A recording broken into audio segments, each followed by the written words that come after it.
¿Acaso alguna vez nos hicimos la pregunta de por qué en tantos salones de clase de Colombia se halla un crucifijo, un mapa de Latinoamérica y un reloj que siempre repite el mismo tiempo por tantos años? Hoy desmantelaremos las diferentes capas de historia en el sistema educativo colombiano. Desde el siglo XIX hasta las rebeliones estudiantiles del 2021, cada parte de esta conversación buscaremos aclarar tres cosas. ¿Quiénes fueron de verdad quienes pusieron la educación formal? ¿Qué tácticas de desacuerdo hemos los colombianos creados? ¿Y de qué manera usaríamos este conocimiento para crear mejores gobernanzas educativas que son más justas y duraderas? Bienvenidos a Voces del Aula, un espacio en Ibero creado para celebrar lo que nos une, las ideas, los sueños y el talento de quienes nos hacen esto posible. Mi nombre es John Jairo Cabrales y tengo el honor de acompañarlos en esta experiencia. Hoy contamos con la participación de 5 estudiantes que a partir de su experiencia personal debatirán sobre el origen histórico de la educación. Durante los próximos minutos seremos testigos de la historia que inspira, de voces que transforman y de emociones que se quedan. Así que los invito a desconectarse del ruido y a conectarse con lo que realmente importa. Nuestra primera pregunta la toma Joana Andrea Bedoya. ¿Quiénes fueron los motores de la creación de los sistemas escolares en nuestra región? Gracias, John Jairo. Los sistemas escolares surgen de la interacción entre el Estado, la Iglesia y las élites políticas y económicas, y posteriormente diversos sectores de la sociedad. Según Otzenbach, en el 2004, durante los siglos XIX y XX, la educación formal fortalece la identidad nacional y forma ciudadanos que respondieran a los proyectos políticos y económicos de cada país. El Estado asumió la organización y la regulación de los sistemas educativos. Paralelamente, la Iglesia dirige escuelas y orienta la formación moral y religiosa de la población. En la parte rural, según Castillo y Caicedo, en el 2010, las comunidades indígenas y afrodescendientes, orientando la evangelización y la integración al proyecto de nación, que posteriormente reivindicaron el derecho a una educación propia y pertinente. Muchas gracias, Joana. Y tengo una nueva pregunta. ¿Qué papel desempeñan las élites económicas y los maestros? Harold Galindo. Sí, John. Las élites económicas y criollas desempeñaron un papel fundamental en la consolidación del sistema escolar, pues promovieron una educación que formara una población instruida, pero también obediente, garantizando la estabilidad política, el desarrollo económico y la conservación de sus privilegios. Esto lo comenta Pérez y Darraga en el 2019. Por su parte, los maestros ocuparon una posición ambivalente, aunque muchos actuaron como ejecutores de las políticas educativas impulsadas por el Estado y la Iglesia, otros promovieron prácticas pedagógicas innovadoras y críticas que favorecieron cambios sociales. Desde la perspectiva de la teoría crítica, esa tensión evidencia que la escuela no es un espacio neutral, sino un escenario donde se reproducen relaciones de poder, pero también pueden gestarse procesos de reflexión, emancipación y transformación social, tal como lo comenta Balseca y Triviño en el 2017. Muchas gracias, Harold. Y para reforzar esta pregunta, tenemos a John Jairo Mariño Martínez. Sí, lo que decía Harold en la anterior, de la perspectiva de la teoría crítica, la historia no debe entenderse solo como un registro de lucha de hechos pasados, sino como una herramienta para comprender las causas de las desigualdades y transformar la realidad. Analizar los procesos históricos permite identificar las relaciones de poder, las exclusiones y las injusticias que aún persisten, ¿no? Como señala Araya en el 2011, la educación desde una visión crítica donde se logra entender la realidad y el contexto de los grupos marginados. La teoría crítica nos dice que se busca no solo interpretar la realidad, sino también cuestionarla y generar procesos de transformación social desde una reflexión contextualizada. Por ello, las políticas públicas deben construir a partir de la participación de las comunidades, la reflexión crítica y el reconocimiento de los contextos con el propósito de promover mayor equidad, inclusión y justicia social de todas las comunidades.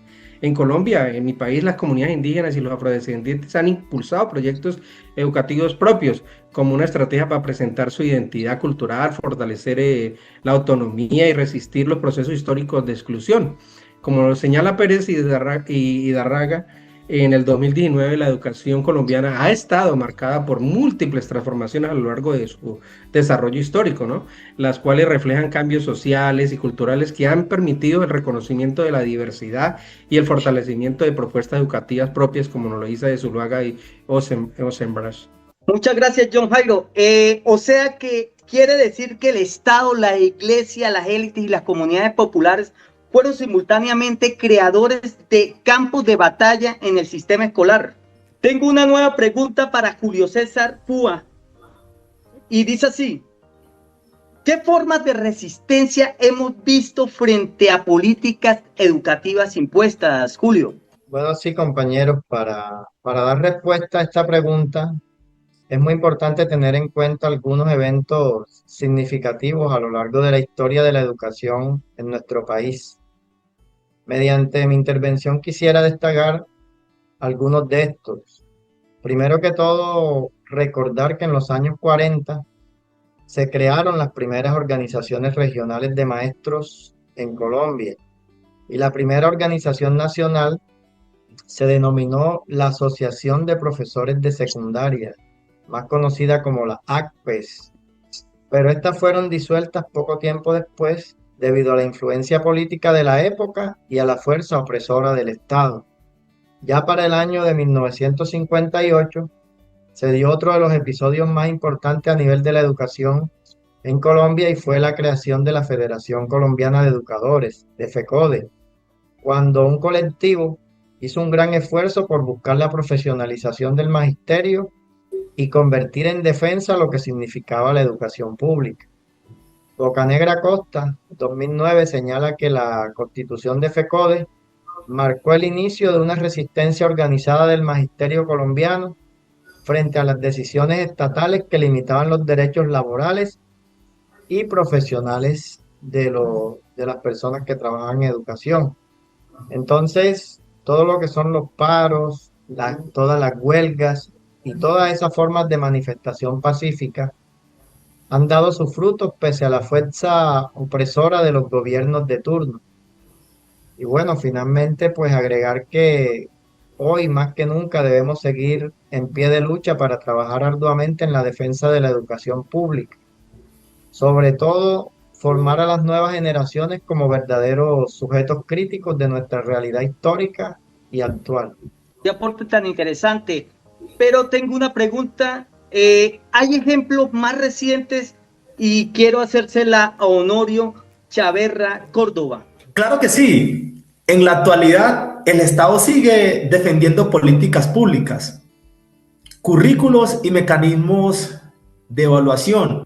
La Iglesia mantiene presencia en instituciones educativas y en los debates de formación ética y moral, como también son dueños de universidades y colegios. Las élites económicas y políticas inciden en las reformas educativas, en las prioridades del sistema, mientras que las comunidades indígenas, afrodescendientes, campesinas, docentes y movimientos sociales promueven propuestas que buscan una educación más inclusiva, intercultural y pertinente a sus realidades.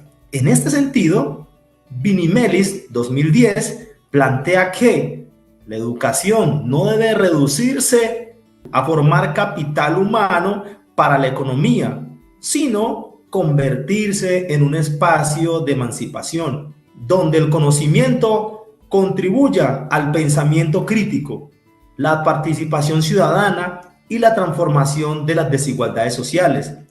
Las organizaciones afrodescendientes del Proceso de Comunidades Negras, PCN, han impulsado la implementación de la Cátedra de Estudios Afrocolombianos y el fortalecimiento de la etnoeducación afrocolombiana, con el fin de que las instituciones educativas incorporen la historia, los aportes culturales y los derechos de las comunidades negras, afrocolombianas, raizales y palenqueras. Muchas gracias, Honorio.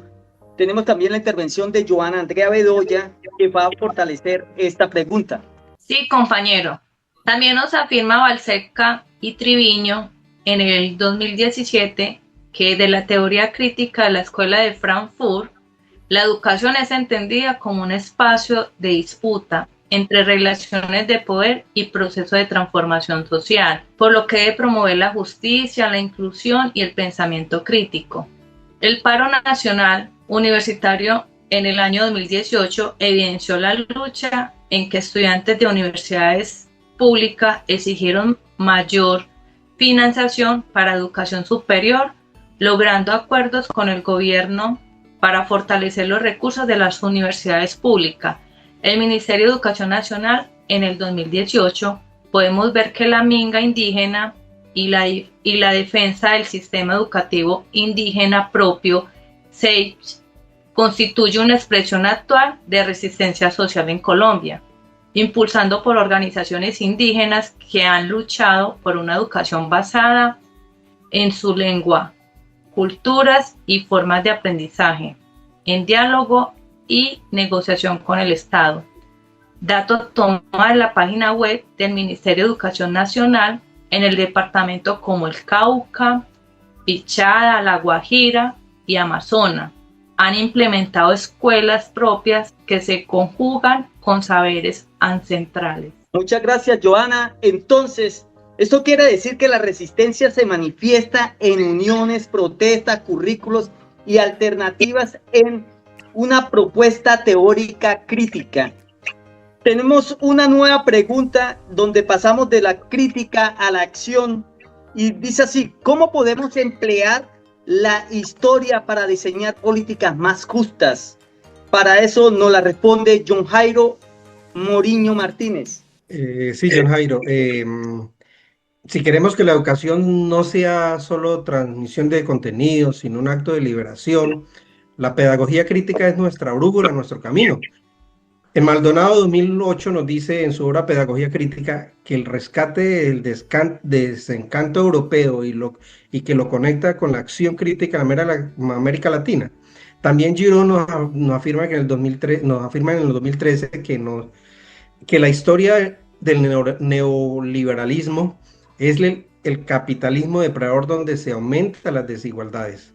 Por ello se propone una pedagogía crítica que forme ciudadanos reflexivos y comprometidos con la democracia, donde los docentes, nosotros en el aula debemos ser agentes de cambio y que se promueva el diálogo, la responsabilidad y la esperanza como herramientas para transformar la sociedad.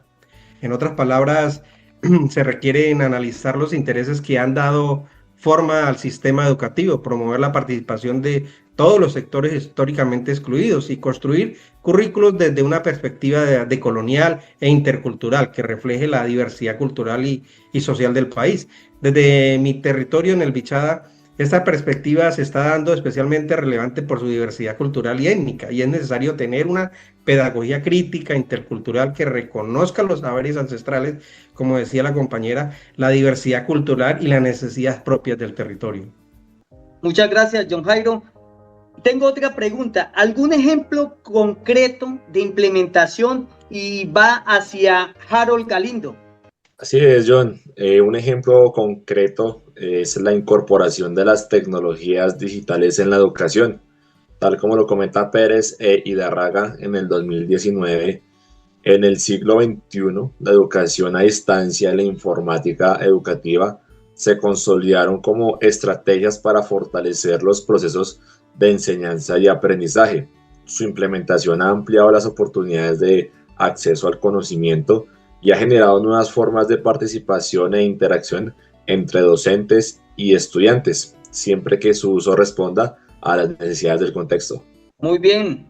Julio, ¿tiene algo que decirnos acerca de esto? Sí, quisiera aportar otro ejemplo. Pues lo podemos centrar en las escuelas rurales, como lo afirma Zuluaga y Osebach, 2004. donde se implementa el programa Escuela Nueva, el cual estuvo inspirado de manera general en las políticas educativas de la UNESCO. Allí los estudiantes aprenden mediante proyectos, resuelven problemas de su entorno y trabajan de manera colaborativa con las familias y la comunidad. Como plantea López 2019, este tipo de experiencia favorece un aprendizaje significativo, mientras que Vinimelis 2010 destaca que la educación debe promover la participación y la emancipación de las personas más que la simple transmisión de conocimientos. Quiero concluir y aportar a este podcast donde tenemos a varios invitados, varios compañeros, y quiero que la educación en Colombia nunca ha sido un espacio de imparcial, sino más bien un territorio de disputas donde convergen contrapuestos. Eso quiere decir que también Offenbach en el 2004, en el siglo XIX, los regímenes liberales utilizaron a las escuelas para moldear a ciudadanas leales y obedientes en el Estado, mientras que también la parte religiosa utilizaba las instituciones educativas para que ellos hicieran estrategias y preservaran su hegemonía ética y moral. También quiero destacar que Pérez Idarriaga en el 2019 destacaba que las élites criollas reconocían la importancia de contar con una población instruida, pero al mismo tiempo prudente y subordinada hacia las políticas, pues esto garantizaba tanto el desarrollo económico como la perpetuación de sus privilegios.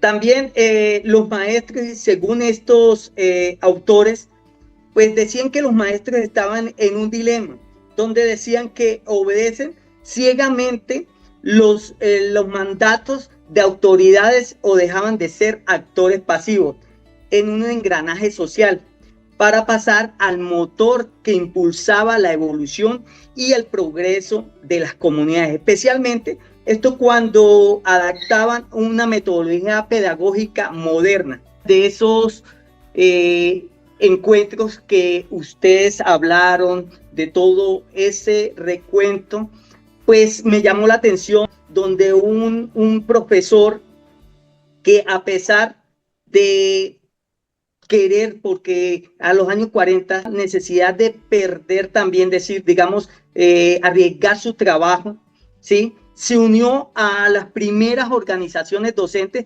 para ellos exigir mejores condiciones para los docentes. Eso me llamó mucho la atención. También me llamó la atención donde estudiantes indígenas de Cauca que hoy aprenden en escuelas donde valoran la materia de matemáticas, como también valoran sus saberes ancestrales de los pueblos. Esto me quiere decir que son actos de resistencia cotidiana.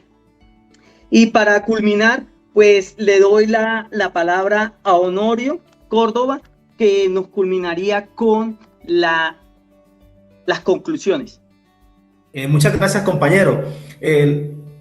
La propuesta resulta evidente. Si deseamos incorporar propuestas de políticas educativas verdaderamente democráticas, inclusivas y sostenibles, hemos de mirar hacia atrás honestamente, escuchar aquellas voces que han estado silenciadas y construir a partir del presente, teniendo en cuenta una mirada emancipadora. Y gracias a nuestros invitados y a usted por acompañarnos. Y recuerden que cada aula es un espacio de posibilidades y hoy hemos comenzado a construir un camino para la educación. Muchas gracias y adiós.